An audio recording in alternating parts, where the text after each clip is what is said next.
Hello friends, welcome back to my channel my pregnancy care और मैं हूं आपके साथ अर्चना। फ्रेंड्स, प्रेगनेंसी के पूरे 9 महीने के टाइम में शरीर में बहुत सारे चेंजेस आते हैं। ऐसे ही कभी कभी प्रेगनेंसी में हल्की या ज़्यादा ब्लीडिंग भी हो सकती है। इसे खून के थक्के जाना या फिर स्पॉटिंग होना भी कह सकते हैं। प्रेगनेंसी में स्पॉटिंग होना आम बात है, लेकिन कुछ महिलाओं में इस बात को लेकर बहुत परेशानी रहती है। वो टेंशन में आ जाते हैं कि प्रेगनेंसी में स्पॉटिंग का रीज़न आखिर क्या है। तो आज की इस वीडियो में हम आपको यही जानकारी देंगे कि प्रेगनेंसी में ब्लीडिंग होने के पीछे क्या रीज़न्स होते हैं, क्या कारण हैं और आप कैसे इसका इलाज कर सकते हैं। तो चलिए स्टार्ट करते हैं आज का वीडियो। प्रेगनेंसी में ब्लीडिंग या स्पॉटिंग होने के बहुत सारे रीज़न्स हो सकते हैं। कुछ रीज़न्स जो हैं उनसे कोई खास फ़र्क नहीं पड़ता प्रेगनेंसी पर, लेकिन कुछ कारण ऐसे होते हैं जिनसे प्रेगनेंसी पर गलत इफेक्ट पड़ सकता है। तो आइए जानते हैं कि वो क्या रीज़न्स होते हैं जिनकी वजह से आपको प्रेगनेंसी में ब्लीडिंग हो सकती है। फर्स्ट देखिए, प्रेगनेंसी के शुरुआती महीनों या फर्स्ट ट्राइमेस्टर में फर्टिलाइज्ड एग जो है वो यूट्रस की दीवार से जाकर चिपक जाता है और इस टाइम में भी आपको हल्की ब्लीडिंग या स्पॉटिंग हो सकती है। इसे इम्प्लांटेशन ब्लीडिंग कहते हैं। इम्प्लांटेशन ब्लीडिंग में 1 या 2 हल्का स्पॉट ही दिखाई देता है और इससे आपके बेबी को कोई नुकसान नहीं होता है।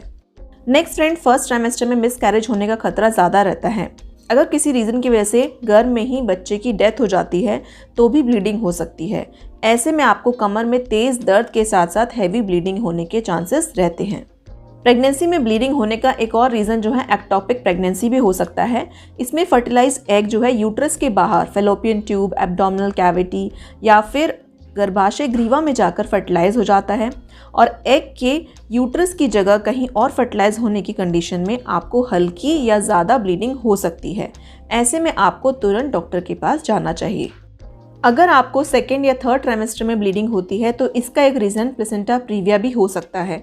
यूट्रस में प्लेसेंटा जब नीचे आकर सर्विक्स को कवर कर लेता है तो भी आपको ब्लीडिंग का अनुभव हो सकता है, यानी कि आपको ब्लीडिंग हो सकती है। कुछ केसेस में प्लेसेंटा डिलीवरी होने से पहले ही किसी रीज़न से एम्ब्रियो से अलग हो जाता है और इससे भी आपको प्रेगनेंसी के टाइम में ब्लीडिंग हो सकती है।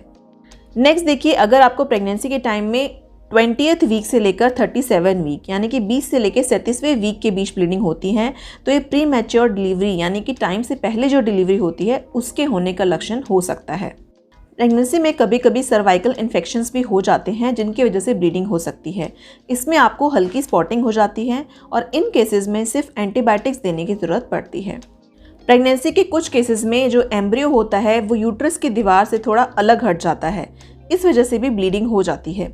इस कंडीशन को सब कोरोनिक हेमरेज भी कहते हैं और ज़्यादा जो क्रिटिकल कंडीशन होती है इनमें मिसकैरेज भी हो सकता है।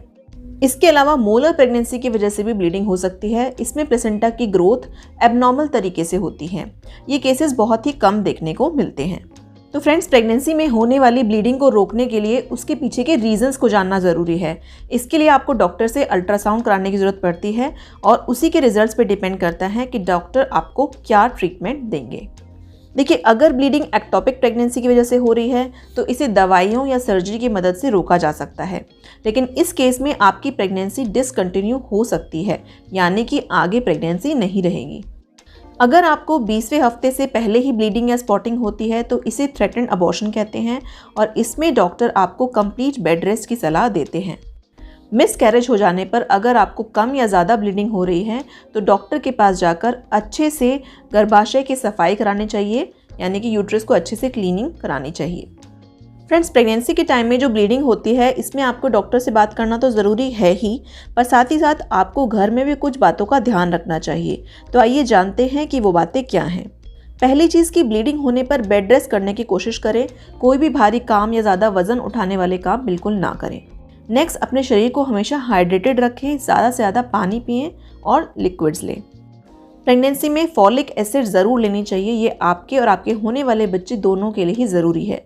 फॉलिक एसिड से मिसकैरेज का खतरा कम रहता है और ब्लीडिंग को रोकने में भी मदद मिलती है। इसके अलावा डॉक्टर की सलाह लेकर आप प्रोजेस्टेरॉन के सप्लीमेंट्स भी ले सकती हैं।